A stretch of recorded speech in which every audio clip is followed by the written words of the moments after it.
अगर आपको भी अपने पार्टनर पर शक है कि वो आपको धोखा दे रहा है तो आपको कोई कदम उठाने से पहले डॉक्टर के पास जरूर जाना चाहिए।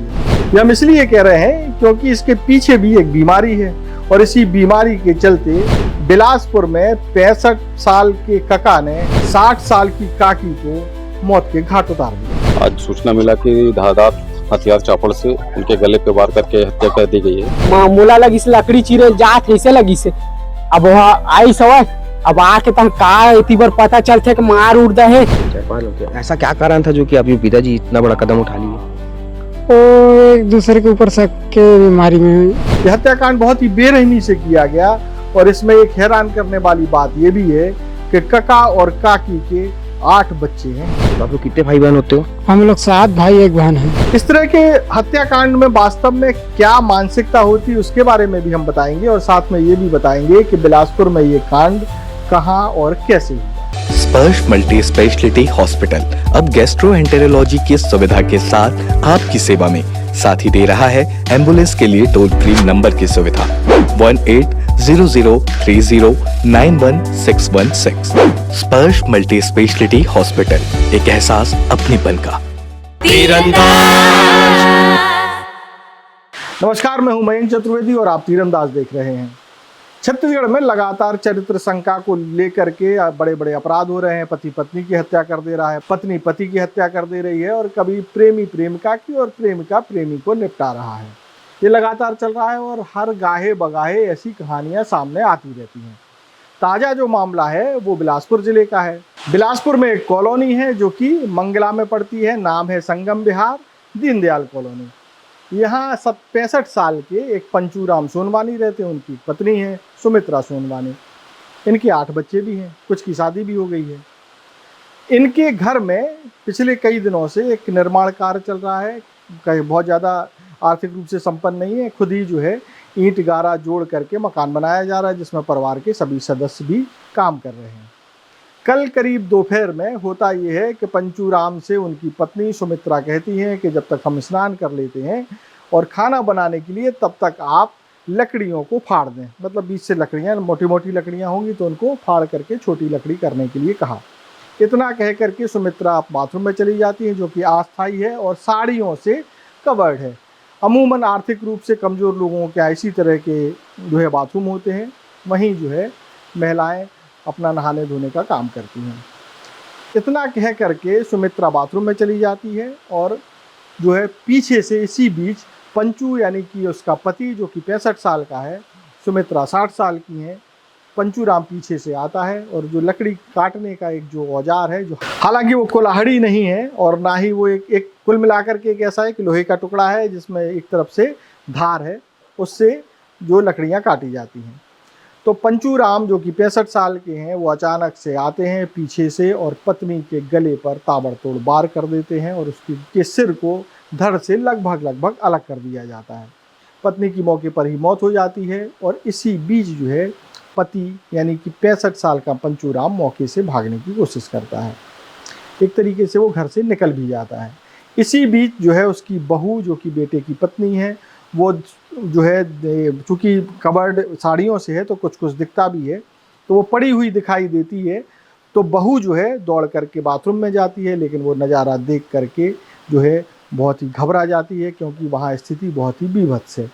अपने पति को बुलाती है यानी पंचू के बेटे को बुलाती है, वो मौके पर आता है और इसके बाद जो पिता जो है जो जल्दीबाजी में भाग रहे हैं उनको पकड़ लिया जाता है।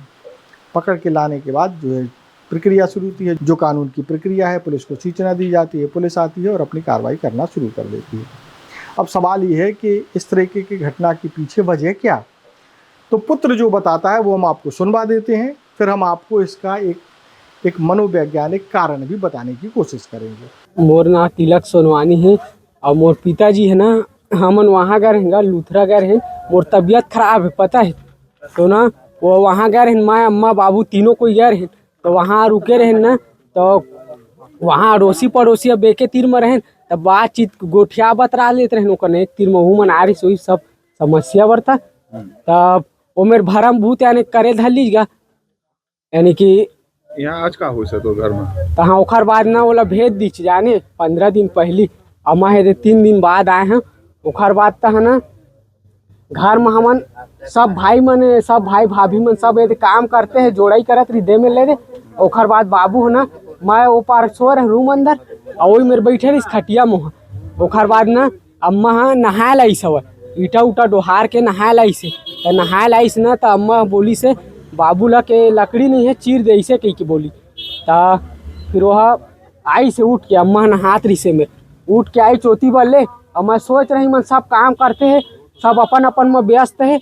और वह जैसे पहने रही से लुंगी सुन पटकू सटकूला वैसा नहीं अपन आई से घर पाल ले।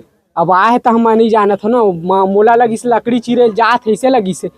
अब वह आई सवय अब आके तह का इतनी बार पता चलते कि मार उड़ दे अब मोला पता नहीं कोई पता नहीं है ना। और ओखर बाद मार दे पता चलते भाई रोवत रोवत घर पर आई तो फिर मऊ निकले का होगे कि काफी खा रही इसका नहीं जाओ सादा सरबत है कुछ नशा नहीं करे। कुछ लड़ाई हो रही थी हाँ? कुछ लड़ाई हो रही थी कुछ लड़ाई नहीं बहुत पहले कोखर वही भरम भूतेगा। हाँ वो जो ना शक करना जिसे कुछ ये उम्र में शक करतेगा मर जाती तेन है सब करत रही से हाँ अच्छा कोकरो में बातचीत करती ना अड़ोसी पड़ोसी घर जाके बैठे रहती ना टाइम तक ले अगर बैठ जाती ना तो का करेगा रहे अतका टाइम ले का करत रहे ऐसे वैसे कही ना झगड़ा करे धर ले घर में। तो आपने सुना कि मृतक का जो है पुत्र क्या बता रहा है। रात में हमारे सहयोगी अमन सिंह ठाकुर ने दूसरे पुत्र से भी बात की, उन्होंने भी क्या बताया वो भी आपको सुनवाते हैं। फिर इसके बाद पुलिस ने क्या बताया था वो भी सुनवाते हैं। इसके बाद हम इस पूरे घटनाक्रम के पीछे का जो साइंस है यानी कि एक जो बीमारी है उसके बारे में चर्चा करेंगे। आइए हम उनके परिजन से बात करते हैं, उनके जो पुत्र हैं उनसे बात करते हैं, जानते हैं पूरा मामला क्या है। बताएंगे भैया क्या कुछ ऐसा हुआ था जो इतनी बड़ी घटना हो गई। हम लोग भैया दिन भर काम कर रहे थे, मम्मी भी काम कर रहे थे, ईंटा ढो रही थी। उसके बाद नहाने के लिए आई हो, नहाने के लिए आए तो हम लोग ऊपर में ही थे और पिताजी को बोला कि लकड़ी चीर दो। लकड़ी चीरने के लिए उसको बोला है। उसके बाद आया है पिताजी साथ में उसके और हम लोग ऊपर ही में थे। उसके बाद आया है और फिर घर के चला गया और घर में जाके कपड़ा उपड़ा चेंज करके वो सीधा बाहर जा रहा था। बोला मैं उससे कि कहाँ जा रहा है तो बोला वो कुछ नहीं बोला, सीधा निकल गया। भाभी आके देखी तो भाभी बोली कि मम्मी गिरा है। मैं भी उतर के देखा तो मम्मी नहीं थी तो मैं तुरंत पापा के पास गए दौड़ते हुए तो उसको वहाँ से पकड़ के लेके आया हूँ। तो आप लोग कितने भाई बहन होते हो। हम लोग 7 भाई 1 बहन हैं। 7 भाई 1 बहन। हाँ उस टाइम कितने लोग घर में थे। उस टाइम हम लोग 4-5 लोग थे। 4-5 लोग थे। ऐसा क्या कारण था जो कि आपके पिताजी इतना बड़ा कदम उठा लिए। वो एक दूसरे के ऊपर शक के बीमारी में। अच्छा मतलब शक में हाँ। कितना उम्र होगा लगभग आपके पिताजी का। मेरे पिताजी का लगभग 70 के आसपास होगा, 60-65। हाँ वैसी माता जी का भी होगा। माता जी का भी है 60। तो ऐसा पहले भी ऐसा लड़ाई झगड़ा कुछ हुआ क्या इनके बीच। नहीं हुआ है, लड़ाई झगड़ा नहीं हुआ है। ये पहली बार ऐसा ये पहली बार हुआ है ऐसा। तो सुबह कुछ आप लोगों का कुछ कहा सुनी हो रहा था क्या इन लोगों नहीं कुछ नहीं हुआ है, कुछ नहीं हुआ है कहा सुनी। तो डायरेक्ट मतलब आप लोग को पता कैसे चला कि वहाँ पर देखा कौन वैसे यहाँ पर जो बड़े थे। भाभी देखी। उस टाइम घर में बस कुछ ही लोग, ज़्यादा लोग नहीं थे। ज़्यादा तो बाकी लोग लोग को सूचना कौन दिया फिर आपके बड़े भाई लोग को। मैं दिया। आप ही दिए सब। हाँ फोन सब आ गए मौके में फिर सब आ गए।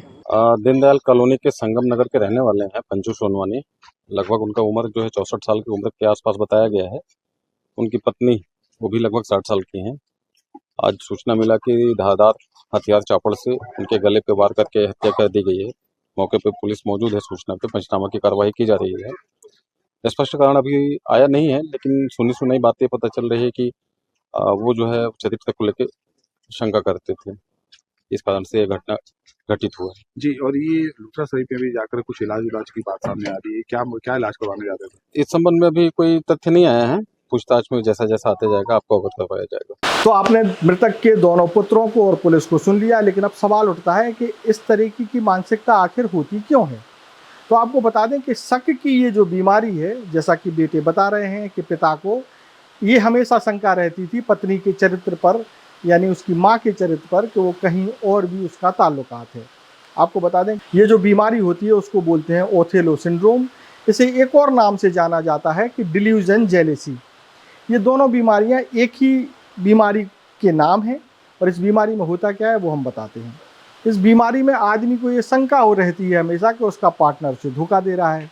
यदि कोई व्यक्ति अपने अपोजिट सेक्स वाले से बात कर रहा है तब भी संबंध इस बीमारी से पीड़ित व्यक्ति को ये लग सकता है कि उससे उसका प्रेम संबंध है, उससे उसके शारीरिक संबंध है। ऐसी ऐसी बातें उसके दिमाग में आती हैं। कुल मिलाकर के इस बीमारी के बाद मनुष्य को ये लगता है कि उसका पार्टनर उसे जो है पूरी तरीके से धोखा दे रहा है। उसके दिमाग में ये बात बैठ जाती है और कोई भी ऐसी बात जब कभी उस संबंधित व्यक्ति यानी कि जिस पर शक है वो कभी भी अपोजिट सेक्स से कोई भी वार्तालाप, चर्चा, फ़ोन कॉल, मैसेज, SMS जो कुछ भी उसको पता चलते हैं तो उसके दिमाग में ये बैठ जाता है या बैठा रहता है कि ये हो ना हो ये मामला उसे धोखा देने का ही है। ऐसे व्यक्ति बार बार फ़ोन चेक करते हैं अपने पार्टनर का, ऐसे व्यक्ति बार बार पूछते हैं, सवाल करते हैं और कई बार कहीं बाहर से आने के बाद ऐसे सवाल खड़े कर देते हैं जिससे का जवाब देना मतलब उसके पार्टनर के लिए बहुत ही असहज स्थिति पैदा करने वाला हो सकता है। तो कुल मिलाकर के कहने का आशय ये है कि 65 साल के एक शख्स के दिमाग में अपनी 60 साल की पत्नी के प्रति एक शंका पैदा होती है, ऐसी महिला के प्रति जिससे उसके 8 बच्चे हैं।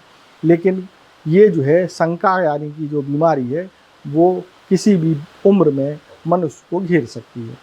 तो आप भी जो है अगर आपको भी ऐसा लगता है कि आपका पार्टनर आपको धोखा दे रहा है तो उसकी जांच पड़ताल करने से साथ साथ कर लीजिए आपको अगर अपना वो करना है।